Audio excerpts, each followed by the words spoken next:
Find the LCM நமக்கு என்ன குடுத்திருக்காங்க? 9a³ b², 12a² b² c குடுத்திருக்காங்க. ஃபர்ஸ்ட் என்ன பண்ணணும் அப்படின்னு பார்த்தா, நம்பர்ஸ முதல்ல எடுத்துக்கணும்.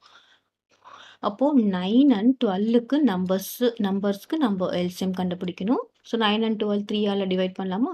3 3s are 9 and 4 3s are 12. So எல்லாமே பிரைம் நம்பர்ஸ்.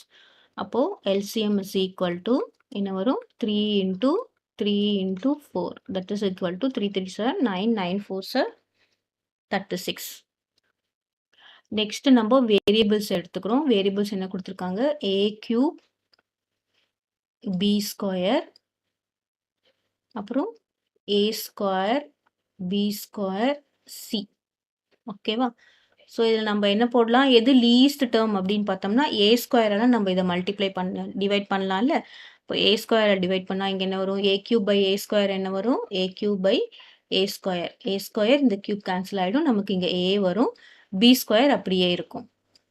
இங்கே a² கேன்சல் ஆகிடும். மீதி என்ன இருக்கும்? b² அப்படியே இருக்கும். அப்புறம் c இருக்கும். கிளியரா? அப்போ திரும்பவும் என்ன பண்ணணும்? a ஆல நம்ம டிவைட் பண்ணோம்னா நமக்கு என்ன கிடைக்கும்? இங்கே b² மட்டும் இருக்கும். இங்கேயும் என்ன இருக்கு? b² c இருக்கு. அப்போ நெக்ஸ்ட் என்ன பண்றோம்? இந்த b² கேன்சல் பண்ணுறதுக்காக b² டிவைட் பண்றோம். இப்போ இங்க என்ன ஆயிடும்? 1 ஆயிடும். இங்க என்ன இருக்கும்? c மட்டும் இருக்கும். ஏன்னா b² divide by b² 1, b² divide 1 ஆயிடும். அப்புறம் c மட்டும் இருக்கும். கடைசியா என்ன பண்றோம்? c ஆல டிவைட் பண்றோம். அப்போ 1, 1. கிளியர்? இப்போ நமக்கு இதுக்கு எல்சிஎம் என்னன்னு பார்த்தோம்னா ax² into a is a³ b², அப்புறம் c. So total LCM